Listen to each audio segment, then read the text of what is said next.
Okay, so good evening all. Then we'll start with the introduction of management. Management എന്ന് പറഞ്ഞ ഒരു word നമ്മൾ കേൾക്കാത്ത ഒരു ദിവസം പോലും ഇല്ല. എല്ലാ ദിവസവും നമ്മൾ കേൾക്കുന്ന ഒരു വേർഡാണ് മാനേജ്മെന്റ്. നമ്മൾ അത് മാനേജ് ചെയ്യണം, ടൈം മാനേജ് ചെയ്യണം, മണി മാനേജ് ചെയ്യണം, ഇങ്ങനെയുള്ള കാര്യങ്ങൾ എല്ലാം മാനേജ് ചെയ്യണം എന്ന് പറയും. പക്ഷെ ഒരു ബിസിനസ് പോയിന്റ് ഓഫ് വ്യൂ അല്ലെ മാനേജ്മെന്റ് പോയിന്റ് ഓഫ് വ്യൂല് ഈ ലോകത്തുള്ള എല്ലാ കാര്യങ്ങളും നമുക്ക് മാനേജ് ചെയ്യാൻ പറ്റില്ല. നമ്മൾ എന്താണ് മാനേജ് ചെയ്യേണ്ടത്, എന്താണ് നമ്മുടെ സ്കോപ്പ്, ഇങ്ങനെയുള്ള കാര്യങ്ങളാണ് നമ്മൾ ആദ്യം പഠിക്കാൻ പോകുന്നത്. എന്താണ് management?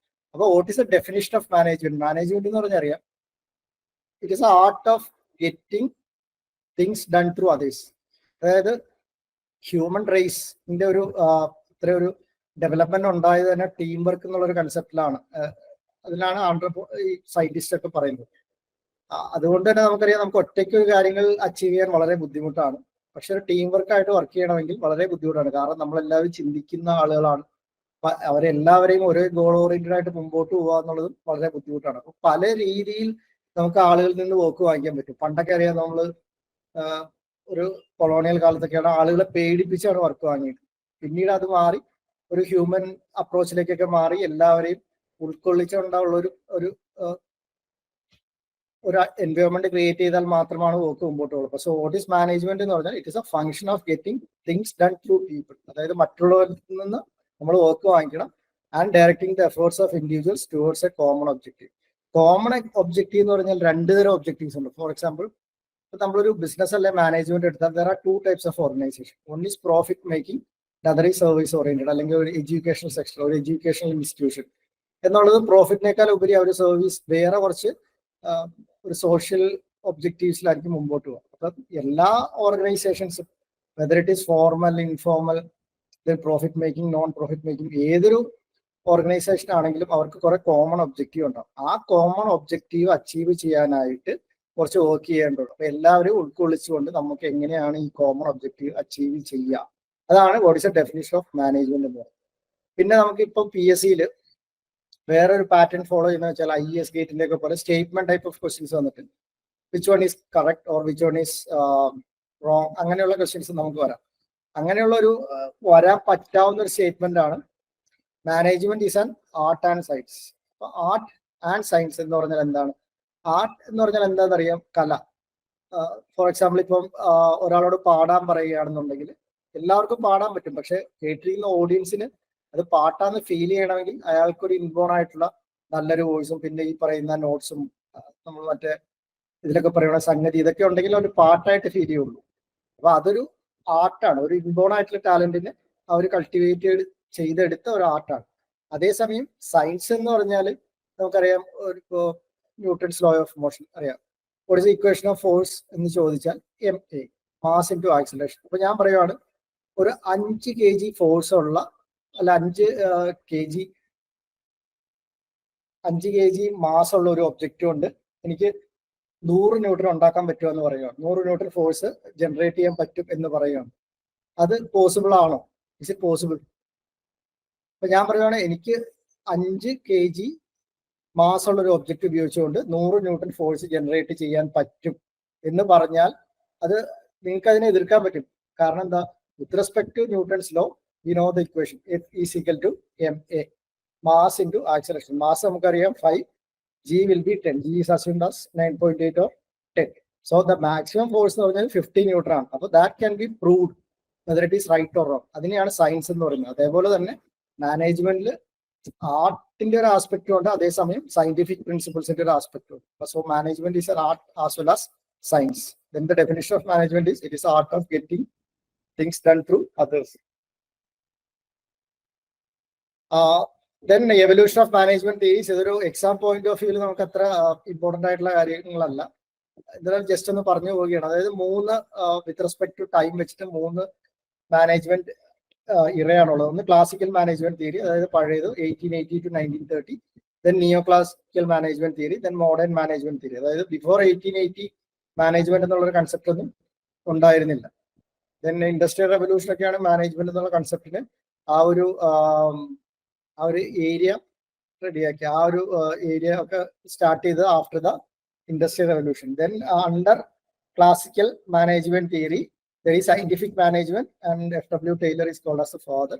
Then administrative management by Henry Fayol, bureaucratic management by Max Weber. അപ്പൊ ഈ ഒരു ആളുകളുടെ പേരൊക്കെ നമ്മൾ പ്രിൻസിപ്പിൾസ് ഓഫ് മാനേജ്മെന്റ് പഠിച്ചപ്പോൾ കേട്ടിട്ടുണ്ടാവാൻ FW Taylor, Henri Fayol, Max Weber. Then after 1930 there are human relations movement, behavioral sciences. അതായത് മനുഷ്യനെ ഒരു റോ മെറ്റീരിയൽ ആയിട്ട് മാത്രമല്ല കൺസിഡർ ചെയ്യേണ്ടത്, അവന് ചിന്തിക്കാനും പ്രവർത്തിക്കാനും കഴിവുള്ള ഒരാളാണ്. അവന് ഫറ്റീഗ് ഉണ്ട്, അല്ലെങ്കിൽ അവന് മെഡിക്കൽ ഇഷ്യൂസ് ഉണ്ടാവാം. അപ്പൊ ഇങ്ങനെയുള്ള കാര്യങ്ങളൊക്കെ എങ്ങനെയാണ് പ്രൊഡക്ടിവിറ്റി അഫക്ട് ചെയ്യുന്നത്, ഇങ്ങനെയുള്ള കാര്യങ്ങളൊക്കെയാണ് നിയോ ക്ലാസിക്കൽ മാനേജ്മെന്റ് തിയറിയിൽ നോക്കിയത്. ഒരു ഹ്യൂമൻ ആസ്പെക്റ്റും ക്ലാസിക്കൽ മാനേജ്മെന്റ് തിയറിയിലും കൺസിഡർ ചെയ്തിട്ടുണ്ട്, പക്ഷെ നിയോ ക്ലാസിക്കൽ മാനേജ്മെന്റ് തിയറിയിലാണ് കൂടുതലായിട്ട് ഹ്യൂമൻ ആസ്പെക്ട് ഒക്കെ കൺസിഡർ ചെയ്തത്. Then modern management theories after 1950, അതായത് after world war 2 and all modern management theory വന്നു. അപ്പൊ വേൾഡ് വാർ ഒക്കെ സംഭവിച്ചതുകൊണ്ടാണ് ഓപ്പറേഷൻ റിസർച്ച്, ഒപ്റ്റിമൈസേഷൻ ടെക്നിക്സ് എന്ന് പറഞ്ഞ ബ്രാഞ്ചസ് ഓഫ് എഞ്ചിനീയറിംഗ് അല്ലെ ബ്രാഞ്ചസ് ഓഫ് സയൻസ് ഒക്കെ ഡെവലപ്പ് ചെയ്തത്. അപ്പൊ ആ വേൾഡ് വാറിന് ഉപയോഗിച്ചുകൊണ്ടിരുന്ന ആ ടെക്നിക്സ് ഒക്കെ എങ്ങനെ ഹ്യൂമൻ റൈസിന്റെ ഇംപ്രൂവ്മെന്റിനായിട്ട് ഉപയോഗിക്കാം എന്ന ഒരു കൺസെപ്റ്റിലാണ് ഈ പറഞ്ഞ quantitative approaches, then system approach, contingency approach, ഇങ്ങനെയുള്ള അപ്രോച്ചസ് ഒക്കെ ഡെവലപ്പ് ചെയ്തത്. So this is the evolution of management theories. ഇതൊരു PSC പോയിന്റ് ഓഫ് വ്യൂവിൽ ഇമ്പോർട്ടന്റ് അല്ല. Then scientific management. So scientific management who is the very important point with respect to PSC point of view, who is known as the father of scientific management? Frederick W. Taylor. FW Taylor is considered as the father of scientific management. ഇത് പല പ്രാവശ്യം പരീക്ഷയ്ക്ക് ചോദിച്ചിട്ടുള്ള ഒരു question ആണ്. Then എന്തൊക്കെയാണ് contributions of FW Taylor? ഇതിപ്പം നമുക്ക് പഠിക്കാനുള്ള അതർ ടോപ്പിക്കുമായിട്ട് ബന്ധപ്പെട്ടുകൊണ്ട്, അപ്പൊ ആ സമയത്ത് നമ്മൾ പറയും, എന്നിരുന്നാലും ഞാനത് കൺസോൾട്ടേറ്റ് ചെയ്ത് പറയണം. സോ ടൈലർ പൈനിയർഡ്, അതായത് ടൈം ആൻഡ് മോഷൻ സ്റ്റഡി എന്നുള്ള കൺസെപ്റ്റ്, അത് നമ്മൾ വർക്ക് സ്റ്റഡിയിൽ ഡീറ്റെയിൽ ആയിട്ട് പഠിക്കും. എന്താണ് ടൈം, എന്താണ് മോഷൻ സ്റ്റഡി. അതായത് ടൈം സ്റ്റഡി എന്ന് പറഞ്ഞാൽ what is a standard time required to finish a job. അതായത് ഒരു ജോബ് നമുക്ക് പല രീതിയിൽ ഫിനിഷ് ചെയ്യാം, അതിൽ ഏതാണ് ഏറ്റവും ബെസ്റ്റ് മെത്തേഡ്, ആ ബെസ്റ്റ് മെത്തേഡിന് യൂസ് ചെയ്യുന്ന ടൈം, സ്റ്റാൻഡേർഡ് ടൈം എത്രയാണ്, അതാണ് ടൈം സ്റ്റഡി എന്ന് പറയുന്നത്. മോഷൻ സ്റ്റഡി എന്ന് പറഞ്ഞാൽ ഈ പറയുന്ന വർക്ക് സ്റ്റഡി തന്നെയാണ്. What is A best method from the available options. അപ്പൊ ഇത് പൈനിയർ ചെയ്ത്, അതായത് ഈ ഒരു പഠനം സ്റ്റാർട്ട് ചെയ്തത് ടൈലർ ആണ്. Then another concept of Taylor was a fair day star. ഒരു ഫെയർ ഡേയ്സ് ടാസ്ക് എന്ന് പറഞ്ഞാൽ നമുക്കറിയാം, ഇപ്പൊ 8 മണിക്കൂർ ജോലി അങ്ങനെയുള്ള കാര്യങ്ങളൊക്കെ വന്നിട്ടുണ്ട്. അല്ലെങ്കിൽ അപ്പൊ അങ്ങനെ കുറച്ച് വർക്ക് സ്റ്റഡി ഒക്കെ നടത്തുമ്പോൾ അറിയാം, ഒരു ക്വാളിഫൈഡ് വർക്കർക്ക് പ്രൊഡ്യൂസ് ചെയ്യാൻ പറ്റുന്ന നമ്പർ ഓഫ് ഔട്ട്പുട്സിനെ പറ്റിയുള്ള ഒരു ധാരണ നമുക്ക് ലഭിക്കും. അത് ലഭിച്ചാൽ മാത്രമേ ഒരു ഫെയർ ഡേയ്സ് ടാസ്ക് എന്നുള്ള കാര്യം പറയാൻ പറ്റുള്ളൂ. അപ്പൊ അതിന്റെയൊക്കെ ബേസിസിലാണ് ഇന്റർനാഷണൽ ലേബർ ഓർഗനൈസേഷൻ 8 മണിക്കൂർ ജോലി, അതിൽ 1 hour ബ്രേക്ക്, ഇങ്ങനെയുള്ള കാര്യങ്ങളൊക്കെ കൊടുത്തിരിക്കുന്നത്. അപ്പൊ ആ സമയമൊക്കെ കാൽക്കുലേറ്റ് ചെയ്തിട്ടാണ് ഒരു ദിവസം നമുക്ക് എത്ര ജോബ് ചെയ്യാൻ പറ്റും, അല്ലെങ്കിൽ എത്ര number of units output produce ചെയ്യാൻ പറ്റും എന്നുള്ള കൺസെപ്റ്റിലേക്ക് എത്തി. അപ്പൊ ഇതെല്ലാം കോൺട്രിബ്യൂട്ട് ചെയ്ത് FW ടൈലറിന്റെ സ്റ്റഡീസ് ആണ്. Then the concept of functional organisation was suggested by Taylor. അതായത് ഓർഗനൈസേഷൻ സ്ട്രക്ചേഴ്സ് ഉണ്ട്. അപ്പൊ നിങ്ങൾ വർക്ക് ചെയ്യുന്ന ആളുകളാണെങ്കിൽ അറിയാം, നമുക്ക് എല്ലാ ഓർഗനൈസേഷനിലും ഒരു ഓർഗനൈസേഷൻ സ്ട്രക്ചർ ഉണ്ട്. അതായത് for example, if it is A project, ഒരു സിവിൽ എഞ്ചിനീയറിംഗ് പ്രൊജക്ട് ആണ്, there will be project manager, then will be construction manager civil, construction manager mechanical, electrical, then under them there will be managers, then senior engineers, then supervisors, then frontline workers. ഇങ്ങനെ ഒരു tree structure പോലെ ഉണ്ടാവും. അപ്പൊ അതിന്റെ different types of organisation structures ഉണ്ട്. അതായത് line organisation, line and staff organisation, then functional organisation. അപ്പൊ ഈ functional organisation suggested by FW Taylor. ഇതും ഒരു പ്രീവിയസ് PSC ക്വസ്റ്റ്യൻ ആണ്. പക്ഷെ നമ്മുടെ ഇപ്പോഴത്തെ കറണ്ട് സിലബസിൽ ഓർഗനൈസേഷൻ സ്ട്രക്ചർ എന്ന് എടുത്ത് പറയാത്തത് കൊണ്ട് ചോദിക്കാൻ ചാൻസ് ഇല്ല. പക്ഷെ വേണമെങ്കിൽ ചോദിക്കാം, സ്ഥിരമായി പരീക്ഷയ്ക്ക് ചോദിക്കുന്ന ഒരു ക്വസ്റ്റ്യൻ ആണ്. കാരണം പ്രിൻസിപ്പിൾസ് ഓഫ് മാനേജ്മെന്റ് എന്നുള്ളൊരു വേർഡ് മാത്രമേ കൊടുത്തിട്ടുള്ളൂ. അപ്പൊ അതിൻ്റെ അകത്ത് എന്ത് ചോദിക്കും എന്ത് ചോദിക്കില്ല എന്നുള്ളതിനെ പറ്റി ഒരു ഐഡിയ നമുക്ക് ഇപ്പോഴും ഒരു ഫൈനൽ സിലബസ് വന്നാൽ മാത്രമാണ് നമുക്ക് പറയാൻ പറ്റുള്ളൂ. എന്നിരുന്നാലും നമ്മൾ ഓർത്തിരിക്കുക, the concept of functional organization was suggested by FW Taylor. Then Taylor suggested a wage incentive scheme known as Taylor's differential piece rate plan. അപ്പോൾ ഇത് നമ്മൾ ഗുഡ് വേജ് സിസ്റ്റം പഠിക്കുമ്പോൾ ഇതിനെപ്പറ്റി ഡീറ്റെയിൽ ആയിട്ട് പഠിക്കും. എന്താണ് പീസ് റേറ്റ് സിസ്റ്റം, എന്താണ് differential piece rate system എന്നുള്ള കാര്യങ്ങളൊക്കെ. അപ്പോൾ നെക്സ്റ്റ് നമ്മൾ കോൺട്രിബ്യൂട്ട് ചെയ്ത ആളാണ് ഗ്യാൻറ്റ്. അപ്പൊ ഗ്യാൻറ്റ് ചാർട്ട് നമ്മളിപ്പം ബിടെക്കിന് പ്രൊജക്ട് ചെയ്തപ്പോഴെല്ലാം നമ്മൾ ആ പ്രോഗ്രസ് മോണിറ്റർ ചെയ്യാനായിട്ട് യൂസ് ചെയ്യുന്ന ഒരു ചാർട്ടാണ് ഗ്യാൻറ്റ് ചാർട്ട്. അപ്പൊ പ്രൊഡക്ഷൻ പ്ലാനിങ് ആൻഡ് കൺട്രോൾ എന്നൊരു ടോപ്പിക്കും നമുക്ക് സിലബസിൽ പറഞ്ഞിട്ടുണ്ട്. അതുകൊണ്ട് തന്നെ what is the use of Gyan charts, production planning and കൺട്രോളിൽ യൂസ് ചെയ്യുന്ന അല്ലെങ്കിൽ ഷെഡ്യൂളിങ്ങിൽ യൂസ് ചെയ്യുന്ന ഒരു ടൂളാണ് ഗ്യാൻ ചാർട്ട് എന്ന് പറയുന്നത്. അപ്പൊ ഗ്യാൻ ചാർട്ട് നമ്മൾ കണ്ടിട്ടുള്ളതാണ്. PPCയിൽ കുറച്ചുകൂടെ ഡീറ്റെയിൽ ആയിട്ട് എന്താണ് ഗ്യാൻ ചാർട്ട് എന്നുള്ള കാര്യങ്ങളൊക്കെ പറയും. അപ്പോൾ ഈ ഒരു പോയിന്റ് വളരെ ഇമ്പോർട്ടന്റ് ആണ് PSC point of view. Gyan chart, where it is used, what is the application and all, that we will discuss in the future class. Then ഗ്യാൻറ്റ് ആണ് കുറച്ചുകൂടെ human factors in management consider ചെയ്യണം. അതായത് വെറുതെ മനുഷ്യനെ ഒരു raw material ആയിട്ട് മാത്രം consider ചെയ്താൽ പോരാ. അയാൾ ചിന്തിക്കാനും അയാൾക്ക് ഈ പറഞ്ഞ ഫാറ്റീഗും അയാൾക്ക് മെഡിക്കൽ ഇഷ്യൂസും എല്ലാ ദിവസവും ഒരേപോലെ പ്രൊഡക്ടിവിറ്റി ഉണ്ടാവില്ല, അല്ലെങ്കിൽ അവരുടെ എഫക്റ്റീവ്നെസ്, എഫിഷ്യൻസി എന്നുള്ള കാര്യങ്ങളിൽ മാറ്റം വരും എന്നുള്ള കാര്യങ്ങളൊക്കെ ഇൻട്രൊഡ്യൂസ് ചെയ്തത് ഗ്യാൻറ്റ് ആണ്. ദെൻ അടുത്ത കോൺട്രിബ്യൂട്ടർ ആണ് ഗിൽബർട്ട്. അപ്പം നമ്മൾ ഓൾറെഡി പറഞ്ഞു FW Taylor pioneered time and motion study. Time and standard ടൈമും ബെസ്റ്റ് ടൈമും കണ്ടുപിടിക്കാനുള്ള തുടക്കം കുറിച്ചത് FW ടൈലർ ആണ്. പക്ഷേ ഗിൽബർട്ട് ആണ് ഇതിനെപ്പറ്റി വ്യക്തമായ ഒരു ഡെഫിനേഷൻ കൊടുത്തത്. എങ്ങനെയാണ് നമ്മൾ ഈ പറയുന്ന മെത്തേഡ് സ്റ്റഡിയും എങ്ങനെയാണ് ടൈം സ്റ്റഡിയും ചെയ്യേണ്ടത്. അതിന് അദ്ദേഹം ഇൻട്രൊഡ്യൂസ് ചെയ്ത ഒരു കൺസെപ്റ്റ് ആണ് തെർബ്ലിക്സ്. 18 ബേസിക് മോഷൻസ് തെർബ്ലിക്സ് ഒക്കെ ഇൻട്രൊഡ്യൂസ് ചെയ്തു. So he also develop micro motion study and CIMO chart. അപ്പോൾ ഒരു PSC പോയിന്റ് ഓഫ് വ്യൂവിൽ ശ്രദ്ധിക്കാനുള്ളത് തെർബ്ലിക്സ് എന്താണ്. നേരത്തെയും ചോദിച്ചിട്ടുള്ളതാണ് എത്ര നമ്പർ ഓഫ് തെർബ്ലിക്സ് ഉണ്ട്. 18 numbers of therblig symbols are there. അപ്പോൾ ഗിൽബർട്ടിന്റെ കോൺട്രിബ്യൂഷൻ ആണ് ഈ പറഞ്ഞ work study as well as therbligs. അപ്പോൾ ഒരു PSC പോയിന്റ് ഓഫ് വ്യൂവിൽ ശ്രദ്ധിക്കാനുള്ള ക്വസ്റ്റ്യൻസ് ആണ്. നമ്മൾ ക്വസ്റ്റ്യൻസ് ഡിസ്കസ് ചെയ്യും. In case of any doubts you can ask. Okay, so the contributions of Taylor, Gantt and Gilbert very important. ഈ 3 contributions വളരെ important ആണ്. Then നമ്മൾ ഓൾറെഡി പറഞ്ഞു മാനേജ്മെന്റ് നമ്മൾ ഡേ ടു ഡേ കേൾക്കുന്ന കാര്യമാണ്. എല്ലാം മാനേജ് ചെയ്യാൻ നമുക്ക് പറ്റില്ല. അപ്പൊ ഒരു ബിസിനസ് പോയിന്റ് ഓഫ് വ്യൂ അല്ലെ ഒരു മാനേജ്മെന്റ് പോയിന്റ് ഓഫ് വ്യൂവിൽ എന്തൊക്കെയാണ് നമ്മൾ മാനേജ് ചെയ്യേണ്ടത്. നമ്മൾ മാനേജ് ചെയ്യേണ്ടത് 4 മെയിൻ കാര്യങ്ങളാണ്. അതാണ് men, machine, money and materials. This is called as 4M of production. Production സിസ്റ്റത്തിൽ അല്ലെങ്കിൽ ഒരു മാനുഫാക്ചറിങ് സിസ്റ്റത്തിലെ 4M, അതായത് ആ സിസ്റ്റം അപ്രോച്ച് നമ്മൾ പഠിക്കും. അതിന് നെക്സ്റ്റ് സ്ലൈഡിലും കുറച്ച് ഡീറ്റെയിൽ ആയിട്ട് എക്സ്പ്ലെയിൻ ചെയ്യാം. ആ സിസ്റ്റം അപ്രോച്ചിലേക്ക് കൊടുക്കുന്ന ഇൻപുട്സ് ആണ് ഈ പറഞ്ഞ 4M എന്ന് പറയുന്നത്.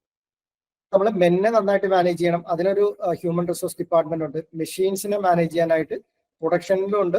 ദെൻ മെയിൻ്റനൻസ് ഡിപ്പാർട്ട്മെന്റ് ഉണ്ട്. മണി മാനേജ് ചെയ്യാനായിട്ട് ഫിനാൻസ് ഡിപ്പാർട്ട്മെന്റ് ഉണ്ട്. മെറ്റീരിയൽസിന് വേറെ മെറ്റീരിയൽസ് ഡിപ്പാർട്ട്മെന്റ് ഉണ്ട്. അപ്പൊ ഇതാണ് നമ്മളൊരു ബിസിനസ് പോയിന്റ് ഓഫ് വ്യൂവിൽ മാനേജ് ചെയ്യേണ്ടത്. അപ്പൊ ഈ 4 കാര്യങ്ങളാണ് മാനേജ് ചെയ്യേണ്ടത്. പ്ലസ് അഡീഷണലി ഇപ്പൊ വേറൊരു റിസോഴ്സും ഉണ്ട് മാനേജ് ചെയ്യാൻ. That is called as IT or information technology. അതായത് കമ്പനീസ് അല്ലെങ്കിൽ പ്രൊഡക്ഷൻ എല്ലാം ഒരു ERP, ഒരു സെൻട്രലൈസ് സിസ്റ്റത്തിന്റെ അണ്ടറിലേക്ക് വരികയാണ്. So apart from 4M, now we will be considering information technology as a basic resource. This is called a system approach of management. System approach നമുക്കറിയാം. നമ്മൾ basic തെർമോഡൈനാമിക്സിൽ നമ്മൾ പഠിച്ചിട്ടുണ്ട്. നിങ്ങൾക്ക് ഓർമ്മയുണ്ടോ എന്ന് എനിക്കറിയില്ല. അതായത് സിസ്റ്റം അപ്രോച്ച് എന്ന് പറഞ്ഞാൽ what is A system. System എന്ന് പറഞ്ഞാൽ anything under consideration or observation. അപ്പോൾ ഒരു സിസ്റ്റത്തിന് ഒരു കൺട്രോൾ വോളിയം ഉണ്ടാവും. ആ വോളിയത്തിന് ചുറ്റും ഒരു ബൗണ്ടറി ഉണ്ടാവും. ആ ബൗണ്ടറിക്ക് വെളിയിലുള്ളതെല്ലാം എന്തായിരിക്കും? സറൗണ്ടിങ്സ് അല്ലെ യൂണിവേഴ്സ് എന്നാണ് പറയുന്നത്. അപ്പൊ നമ്മൾ ആ സിസ്റ്റം അപ്രോച്ച് പഠിക്കുന്നതിന്റെ പ്രത്യേകത എന്താ വെച്ചാൽ നമ്മൾ ആ സിസ്റ്റത്തിനെ മാത്രമാണ് നമ്മൾ പഠിക്കുകയുള്ളൂ. അതിന്റെ വെളിയിലുള്ള കാര്യങ്ങളൊന്നും പഠിക്കില്ല. അപ്പോൾ നമ്മുടെ കാര്യങ്ങൾ കുറച്ചുകൂടെ ഈസി ആക്കാനായിട്ടാണ് സിസ്റ്റം അപ്രോച്ച് വന്നിരിക്കുന്നത്. അപ്പൊ സിസ്റ്റം അപ്രോച്ചിൽ നമ്മൾ this is A conversion process.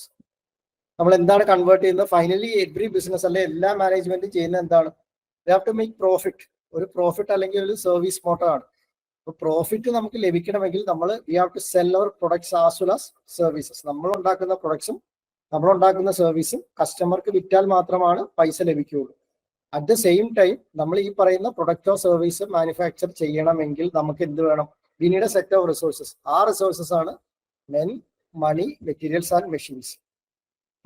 This inputs will be fed to the process.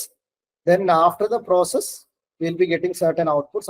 Output will be either products or services that will be sold. അത് നമ്മൾ വിറ്റിട്ട് നമുക്ക് എന്ത് കിട്ടും? പൈസ കിട്ടും. Then there will be feedback system. അതായത് ബിഫോർ ദ പ്രൊഡക്ഷൻ അല്ലെങ്കിൽ ആ പ്രോസസ് സ്റ്റാർട്ട് ചെയ്യുന്നതിന് മുമ്പ് തന്നെ നമുക്ക് വ്യക്തമായ ധാരണ ഉണ്ടാവും എന്തായിരിക്കണം നമ്മുടെ പ്രൊഡക്ഷൻ കപ്പാസിറ്റി, നമ്മൾ എത്ര യൂണിറ്റ്സ് പ്രൊഡ്യൂസ് ചെയ്യണം.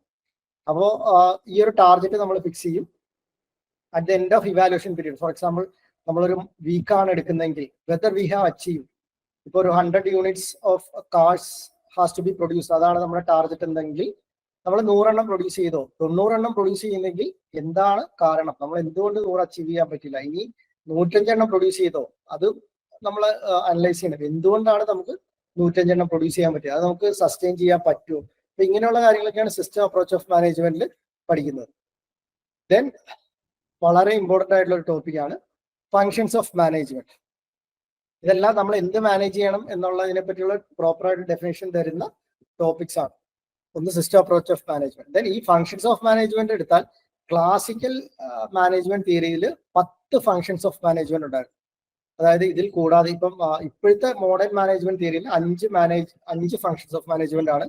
അത് starting with planning, then organising, staffing, directing and control. ഈ 5 ഫങ്ഷൻസ് ഓഫ് മാനേജ്മെന്റ് ആണ് നമുക്ക് പഠിക്കാനുള്ളത്. അപ്പൊ ഇതിനു മുമ്പ് 10 എണ്ണം ഉണ്ടായിരുന്നു. അതിനകത്ത് ഡിസിഷൻ മേക്കിംഗ്, ഫോർകാസ്റ്റിംഗ്, അങ്ങനെയുള്ള കുറച്ച് കാര്യങ്ങളുണ്ട്. അപ്പൊ നമ്മളൊരു ഇപ്പം ശ്രദ്ധിക്കേണ്ടതെന്ന് പറഞ്ഞാൽ ഈ 5 എണ്ണം ശ്രദ്ധിച്ചാൽ മതി. അതായത് planning, organising, staffing, directing and controlling. അപ്പൊ ഈ വേർഡ്സും ഈ ടോപ്പിക്സ് എല്ലാം നമുക്ക് നേരത്തെ കേട്ടിട്ടുള്ളതാണ്. അപ്പൊ നമുക്ക് PSC പോയിന്റ് ഓഫ് വ്യൂവിൽ എന്തൊക്കെയാണ് ഇതിൽ നിന്ന് വരാൻ ചാൻസ് ഉള്ളതെന്ന് നോക്കാം. എന്താണ് പ്ലാനിങ്? അപ്പം എല്ലാം നമ്മൾ പ്ലാൻ ചെയ്യുന്നുണ്ട്. ഇപ്പൊ ഒരു ദിവസം സ്റ്റാർട്ട് ചെയ്ത് തന്നെ പ്ലാൻ ചെയ്യണം, അത് ചെയ്യണം, ഇത് ചെയ്യണം ഒക്കെ. അപ്പൊ ബേസിക്കലി ബിസിനസ്സിൽ എന്താണ് പ്ലാനിങ്? വാട്ട് ടു ഡു, നമ്മൾ എന്താണ് ചെയ്യേണ്ടത്, എന്തൊക്കെ പ്രൊഡക്ട്സ്, ഫോർ എക്സാമ്പിൾ നമ്മൾ എന്ത് പ്രൊഡക്ട്സ് ആണ് നമ്മൾ പ്രൊഡ്യൂസ് ചെയ്യേണ്ടത്. ദെൻ വെൻ ടു ഡു, നമ്മൾ എന്നാണ് ഈ ഒരു പെർട്ടിക്കുലർ പ്രൊഡക്ഷൻ നടത്തേണ്ടത്. Then how to do, out of the available options നമ്മൾ എങ്ങനെയാണ് ഇത് അച്ചീവ് ചെയ്യാൻ പോകുന്നത്. അതായത് എന്താണ് നമ്മൾ പ്രൊഡ്യൂസ് ചെയ്യേണ്ടത്, എന്നാണ് നമ്മൾ പ്രൊഡ്യൂസ് ചെയ്യേണ്ടത്, എങ്ങനെയാണ്. അപ്പൊ ഇങ്ങനെയുള്ള കുറെ ക്വസ്റ്റ്യൻസിന് നമ്മൾ ആൻസർ കണ്ടുപിടിക്കുകയാണ് പ്ലാനിങ് എന്ന് പറയുന്നത്. അപ്പം ഇൻഡസ്ട്രിയിൽ വർക്ക് ചെയ്യുന്നവർക്കറിയാം, there will be planning engineers. അവരാണ് ഒരു പ്രൊജക്ട് ഷെഡ്യൂൾ ചെയ്യുന്നതിന് മുമ്പായിട്ട് തന്നെ, അല്ല പ്രൊജക്ടിന്റെ എക്സിക്യൂഷൻ സ്റ്റാർട്ട് ചെയ്യുന്നതിന് മുമ്പായിട്ട് തന്നെ പ്ലാൻ ചെയ്യും. For example with critical path method, what are the critical activities, പിന്നെ എത്ര നമുക്ക് റിസോഴ്സസ് വേണം, അതിന്റെ ഒരു എസ്റ്റിമേറ്റ് എടുക്കും. നമ്മൾ അതിന്റെ ഫോർകാസ്റ്റ് ചെയ്യും. അതായത് at the end of this particular period what will be the sales. അപ്പൊ ഇങ്ങനെയുള്ള കാര്യങ്ങളൊക്കെ പ്ലാനിങ്ങിലാണ് നടക്കുക. അപ്പോൾ ഇതിന്റെ ഒരു പ്രത്യേകത എന്ന് പറഞ്ഞാൽ will be establishing goals in advance before the start of production. അതായത് പ്രൊഡക്ഷൻ സ്റ്റാർട്ട് ചെയ്യുന്നതിന് മുമ്പോ അല്ലെങ്കിൽ ഈ പറഞ്ഞ പ്രൊജക്ട് ഇനീഷ്യേഷന് മുമ്പായിട്ട് തന്നെ ഈ പറയുന്ന ഗോളുകൾ നമ്മൾ ഫിക്സ് ചെയ്തിരിക്കും ബൈ പ്ലാനിങ്. ദെൻ അത് മാത്രമല്ല, the promoting a way of delivering dum effectively and efficiently. ചുമ്മാ നമ്മൾ ഗോൾ കുറച്ച് സെറ്റ് ചെയ്താൽ മാത്രം പോരാ, അത് നമ്മൾ ഒരു അച്ചീവബിൾ ഗോൾ ആയിരിക്കണം. അത് മാത്രമല്ല, you have to finish the goal effectively and efficiently. അപ്പൊ അതും വളരെ ഇമ്പോർട്ടൻ്റ് ആണ്. അപ്പൊ എഫിഷ്യൻ്റ്ലി എന്ന് പറഞ്ഞാൽ നമുക്കറിയാം, efficiency, what is equation of efficiency? Output by input. ഇപ്പൊ നോർമലി എഫിഷ്യൻസി എന്ന് പറയുന്നത് മാക്സിമം എഫിഷ്യൻസി എന്ന് പറയുന്നത് 1 ആണ്. ദാറ്റ് ഈസ് ഫോർ ഐഡിയൽ മെഷീൻസിന്. ഇപ്പൊ കാർനോട്ട് സൈക്കിൾ അങ്ങനെയുള്ള സൈക്കിൾസിനാണ് ഐഡിയൽ മെഷീൻസ് എന്ന് പറയുന്നത്. അപ്പോൾ ഈ പറയുന്ന ഐഡിയൽ ആയിട്ടുള്ള കൺസെപ്റ്റ് ഇല്ല. 100% എഫിഷ്യൻസി അച്ചീവ് ചെയ്യാൻ ബുദ്ധിമുട്ടാണ്. പക്ഷെ നമ്മൾ മാക്സിമം എഫിഷ്യൻസി അച്ചീവ് ചെയ്യണം. എഫക്റ്റീവ്നെസ് എന്ന് പറഞ്ഞാൽ വിത്തിൻ ദ ടൈമിലും നമ്മൾ എന്ത് ചെയ്യണം, ഈ പറയുന്ന നമ്മുടെ ടാർഗറ്റ്സ് ഒക്കെ ഫിനിഷ് ചെയ്യാനുള്ള കാര്യങ്ങളൊക്കെ ചെയ്യണം. ഇതൊക്കെയാണ് പ്ലാനിങ് ഇതിൽ വരുന്നത്. പിന്നെ ഓർഗനൈസിങ് എന്ന് പറഞ്ഞാൽ ഈ ഒരു ഫിഗർ കണ്ടാൽ നിങ്ങൾക്ക് മനസ്സിലാവും. ഇതൊരു പ്രൊജക്റ്റാന്ന് വിചാരിക്കും, ഒരു സിവിൽ എഞ്ചിനീയറിംഗ് പ്രൊജക്റ്റ് ആണ്. ദിസ് ഗൈ ഇൻ റെഡ്, ഈ ചുമന്ന ആളാണ് എന്ത് പ്രൊജക്ട് മാനേജർ എന്ന് പറയുന്നത്. Under him there will B project manager construction, civil, project manager construction manager electrical, construction manager mechanical. Then under them we can see that there are certain set of people. അത് ഈ പറയുന്ന managers ആവാം, then senior engineers ആവാം, trainees ആവാം, supervisors ആവാം. അപ്പൊ ഈ ഒരു ചാർട്ട് കണ്ടാൽ നമുക്ക് വ്യക്തമായിട്ട് മനസ്സിലാവും എന്താണ്, ആരാണ് ഏറ്റവും ടോപ്പിലുള്ളത്, അല്ലെങ്കിൽ അയാളുടെ റിപ്പോർട്ട് ചെയ്യുന്ന ആരൊക്കെയാണ് അയാൾക്ക് റിപ്പോർട്ട് ചെയ്യേണ്ടത്. ഇങ്ങനെയുള്ള കാര്യങ്ങളെ പറ്റിയുള്ള വ്യക്തമായ ധാരണ. For example, if this person is, ഈ ഫസ്റ്റ് പേഴ്സൺ എന്ന് പറയുന്നത് ഒരു സിവിൽ എഞ്ചിനീയർ ആണെന്ന് വിചാരിക്കുക. അപ്പൊ അയാളുടെ താഴെ 3 പേരുണ്ട്. അപ്പൊ ഇവിടുന്ന് ഒരാളോട്, ഈ സെക്കൻഡ് ഇത് മെക്കാനിക്കൽ മാനേജർ ആണെന്നുണ്ടെങ്കിൽ മെക്കാനിക്കൽ എഞ്ചിനീയറിന്റെ അണ്ടറായ ഒരാളോട് ഈ സിവിൽ എഞ്ചിനീയർ പറയുകയാണ്, എനിക്ക് നിങ്ങൾ ഈ ജോബ് ഇന്ന ദിവസം ഫിനിഷ് ചെയ്ത് തരണമെന്ന് പറയാം. അപ്പൊ അയാൾക്ക് വ്യക്തമായിട്ട് പറയാം, ഞാൻ റിപ്പോർട്ട് ചെയ്യുന്നത് മെക്കാനിക്കൽ മാനേജർ ആണ്, സാറിനോടല്ല ഞാൻ റിപ്പോർട്ട് ചെയ്യുന്നതിനെ പറ്റിയുള്ള വ്യക്തമായ പറയാൻ പറ്റും. കാരണം എന്താ, ആ ഓർഗനൈസേഷൻ ഡിഫൈൻ ചെയ്തിട്ടുണ്ട് what is the organization chart. അയാൾ ആർക്കാണ്, to whom he is reporting, ഇങ്ങനെയുള്ള കാര്യങ്ങളെ പറ്റിയുള്ള വ്യക്തമായ ഒരു plan will be getting from organization chart. അപ്പോൾ ഓർഗനൈസിങ് ഫംഗ്ഷൻ എന്ന് പറയുന്നത് എന്താണ്? വിൽ ബി സ്പെസിഫൈങ് ടാസ്ക്, എന്തൊക്കെ ഡ്യൂട്ടീസ് ആണ് നമ്മൾ ഫിനിഷ് ചെയ്യാനുള്ളത്, ദെൻ എന്തൊക്കെയാണ് ഓരോ ആളുകളുടെയും duty, then authority and responsibility. അത് വളരെ ഇമ്പോർട്ടൻ്റ് ആണ്. കാരണം അതോറിറ്റി എന്ന് പറഞ്ഞാൽ it is a power to control others action. മറ്റുള്ളവരുടെ ആക്ഷൻസിനെ കൺട്രോൾ ചെയ്യാൻ പറ്റുന്ന പവറിനെയാണ് അതോറിറ്റി എന്ന് പറയുന്നത്. അപ്പൊ എല്ലാവർക്കും അതോറിറ്റി കിട്ടാൻ വളരെ ആഗ്രഹമാണ്. പക്ഷെ ആർക്കും അതിന് പാരലായിട്ട് വരുന്ന റെസ്പോൺസിബിലിറ്റി എടുക്കാൻ വളരെ കുറച്ച് ബുദ്ധിമുട്ടുള്ള കാര്യമാണ് with respect to human nature. അപ്പോൾ അതോറിറ്റി ഉണ്ടാകുന്നുണ്ടെങ്കിൽ റെസ്പോൺസിബിലിറ്റി ഉണ്ടാവും. അപ്പൊ എന്തൊക്കെയാണ് ഓരോരുത്തരുടെ അതോറിറ്റി, അതേസമയം എന്തൊക്കെയാണ് അവരുടെ റെസ്പോൺസിബിലിറ്റി. ഫോർ എക്സാമ്പിൾ, ഈ കൺസ്ട്രക്ഷൻ മാനേജർ സിവിലിന്റെ അതോറിറ്റി ഉണ്ടാവും. എന്താണ് അതോറിറ്റി? ഈ 3 പേരുടെ ആക്ഷൻസ് അയാൾക്ക് കൺട്രോൾ ചെയ്യാൻ പറ്റും. But at the same time അതിന് പാരലായിട്ട് എന്തുണ്ട്? ഒരു റെസ്പോൺസിബിലിറ്റി ഉണ്ട്. Whether they are performing well, എന്തുകൊണ്ട് ഇപ്പം ആ പെർട്ടിക്കുലർ പ്രൊജക്ട് അച്ചീവ് ചെയ്തില്ല എന്നുള്ളതിനെ പറ്റിയുള്ള ആൻസറബിൾ പേഴ്സൺ ആണ് ഈ കൺസ്ട്രക്ഷൻ മാനേജർ എന്ന് പറയുന്നത്. അപ്പൊ ഈ അതോറിറ്റി ആൻഡ് റെസ്പോൺസിബിലിറ്റി പ്രോപ്പറായിട്ട് ഫിക്സ് ചെയ്യുന്നു. Then designating resources needed to carry out a particular system. നമുക്ക് അവൈലബിൾ ആയിട്ടുള്ള റിസോഴ്സസിനെ എങ്ങനെ നമ്മൾ അസൈൻ ചെയ്യുന്നു, ഇങ്ങനെയുള്ള കാര്യങ്ങളൊക്കെയാണ് ഓർഗനൈസിങ്. അപ്പൊ ബേസിക്കലി ഓർഗനൈസിംഗ് എന്ന് പറഞ്ഞാൽ നമുക്ക് അവൈലബിൾ ആയിട്ടുള്ള റിസോഴ്സിനെ നമ്മൾ ഷെയർ ചെയ്ത് കൊടുക്കുകയാണ് for each departments in order to achieve a common goal. അപ്പം construction manager, mechanical, construction, civil and electrical ഉണ്ട് എന്നോട് പറഞ്ഞാൽ അൾട്ടിമേറ്റ്ലി ഗോൾ എന്താണ്? ആ പറയുന്ന project you have to finish it on time within the budget and with proper quality. അതാണ് final ultimate aim എന്ന് പറയുന്നത്. Then സ്റ്റാഫിംഗ് അറിയാം. Staffing is very very important because out of the given resources ഏതൊക്കെയാണ്? Men, money, machine, materials. If men, ഇപ്പം മനുഷ്യൻ പ്രോപ്പറാണ് അല്ലെങ്കിൽ നമ്മൾ employ ചെയ്തിരിക്കുന്ന ആളുകൾ പ്രോപ്പറാണ് എന്നുണ്ടെങ്കിൽ ബാക്കി എല്ലാ റിസോഴ്സസും ഓട്ടോമാറ്റിക് ആയിട്ട് ആയിക്കോളും. അതാണ് സ്റ്റാഫിംഗ് എന്ന് പറയുന്നത്. So staffing is obtaining the best resources for the right job. അതായത് കറക്റ്റ് ആളെ ചൂസ് ചെയ്യുക. അപ്പൊ അതിന് ഒരുപാട് കാര്യങ്ങളുണ്ട്. അതിന് സെലക്ഷൻ ഉണ്ട്, then placement, recruitment, coaching, training, ഇങ്ങനെയുള്ള പല പല കാര്യങ്ങൾ വരാം. അപ്പൊ സ്റ്റാഫിംഗ് എന്ന് പറഞ്ഞാൽ എന്താണ്?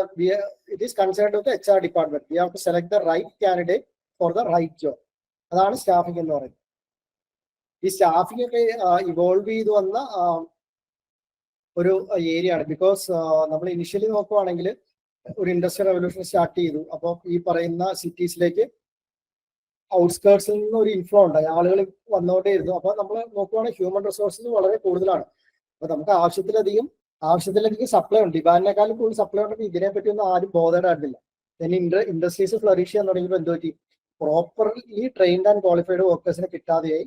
ആ സമയത്താണ് ആളുകൾ ഇതിനെപ്പറ്റിയൊക്കെ ചിന്തിക്കുന്നത്. അതായത് നമുക്കൊരു ഹ്യൂമൻ റിസോഴ്സ് ഡിപ്പാർട്ട്മെന്റ് വേണം, നമുക്ക് കറക്റ്റായിട്ട് ആളുകളെ സെലക്ട് ചെയ്യണം, ദെൻ അവർക്ക് പ്രോപ്പർ ട്രെയിനിങ് കൊടുക്കണം. ഇങ്ങനെയുള്ള കാര്യങ്ങളൊക്കെ പതുക്കെ ഇവോൾവ് ചെയ്ത് വന്ന ഒരു ഏരിയ.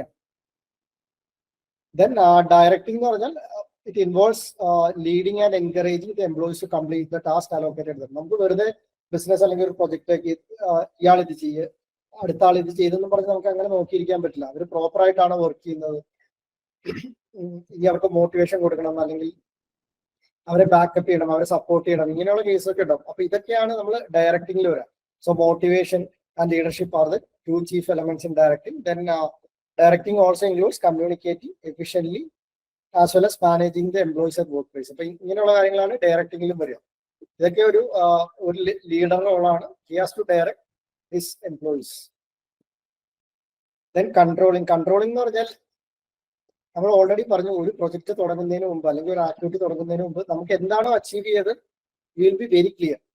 അപ്പോൾ നമ്മൾ കൺട്രോളിംഗ് ഫംഗ്ഷനിലൂടെ നമ്മൾ എന്താ നോക്കുന്നത്? Whether we have achieved it, നമ്മളത് അച്ചീവ് ചെയ്തെങ്കിൽ ഗുഡ്, നമുക്കത് കണ്ടിന്യൂ ചെയ്യാൻ പറ്റുമോ? ഇൻ കേസ് അച്ചീവ് ചെയ്തിട്ടില്ല എന്നുണ്ടെങ്കിൽ എന്താണ് ചെയ്യേണ്ടത്? അപ്പൊ ഇങ്ങനെയുള്ള കാര്യങ്ങളൊക്കെയാണ് കൺട്രോളിംഗ് ഫംഗ്ഷനിൽ വരിക. അപ്പൊ കൺട്രോൾ ഫംഗ്ഷൻ ചെയ്യാനായിട്ട് നമുക്ക് കുറച്ച് ടൂൾസ് ഉണ്ട്. ഒന്ന് ബഡ്ജറ്റ് എന്ന് പറഞ്ഞാൽ എന്താ? ബഡ്ജറ്റ് എല്ലാവരും കേട്ടിട്ടുണ്ട്. Budget means it is A financial statement ആണ്. അതൊരു ഫിനാൻഷ്യൽ സ്റ്റേറ്റ്മെന്റ് ആണ്. It is prepared for the next financial year. നമ്മൾ അടുത്ത വർഷം എന്താണ് ചെയ്യാൻ പോകുന്നത്, അല്ലെങ്കിൽ നമുക്ക് അവൈലബിൾ ആയിട്ടുള്ള ക്യാപിറ്റൽ ഉപയോഗിച്ചുകൊണ്ട് നമ്മൾ എന്തൊക്കെയാണ് ചെയ്യാൻ പോകുന്നത്, അല്ലെങ്കിൽ നമ്മൾ ഡിഫറെന്റ് ഹെഡ്സിൽ അലോക്കേറ്റ് ചെയ്ത എമൗണ്ട് എത്രയാണ്, ഇതിനെപ്പറ്റി വ്യക്തമായ ധാരണ ഒരു ബഡ്ജറ്റ് ഉണ്ടെന്നുണ്ടെങ്കിൽ നമുക്ക് കിട്ടും. അപ്പൊ at the end of financial year നമുക്ക് ക്രോസ് ചെക്ക് ഈ ഒരു ഫോർ എക്സാമ്പിൾ ഇപ്പൊ മെറ്റീരിയൽസ് ഡിപ്പാർട്ട്മെന്റ് അലോട്ട് ചെയ്ത പൈസ എന്ന് പറഞ്ഞാൽ 10 lakhs ആണ്. പക്ഷെ അവർ ഒരു 12 lakhs അവർക്ക് ചെലവായി. ഇപ്പൊ എന്തുകൊണ്ടാണ് 12 lakhs ആയത്? അപ്പൊ we have to analyse and we can find what is a reason. Then we can take remedial actions. Then break even analysis. അപ്പൊ നോർമലി ചോദിക്കുന്ന ഒരു ക്വസ്റ്റൻ ആണ് ബ്രേക്ക് ഈവൻ. പക്ഷേ സിലബസിൽ ഇല്ലാത്തതുകൊണ്ട് നമ്മൾ അതിലേക്ക് പോകുന്നില്ല. ഒരു ബ്രേക്ക് ഈവൻ എന്നുള്ള ഒരു ടോപ്പിക് സിലബസിൽ ഉണ്ടെങ്കിൽ 100% ഉറപ്പാണ് അതിൽ നിന്നൊരു ക്വസ്റ്റ്യൻ PSC ചോദിച്ചിരിക്കും. Then standard costing. നമ്മൾ എങ്ങനെയാണ് ഒരു കോസ്റ്റ് സെല്ലിംഗ് പ്രൈസ് ഫിക്സ് ചെയ്യുന്നത്. Then statistical controls. ഇങ്ങനെയുള്ള ടൂൾസ് ഒക്കെയാണ് കൺട്രോളിംഗ് യൂസ് ചെയ്യുക. സോ ഫങ്ഷൻസ് ഓഫ് മാനേജ്മെന്റ് പഠിച്ചു നമ്മൾ. What are the various functions? 5 functions ആണുള്ളത്. Planning, organising, staffing, directing and control.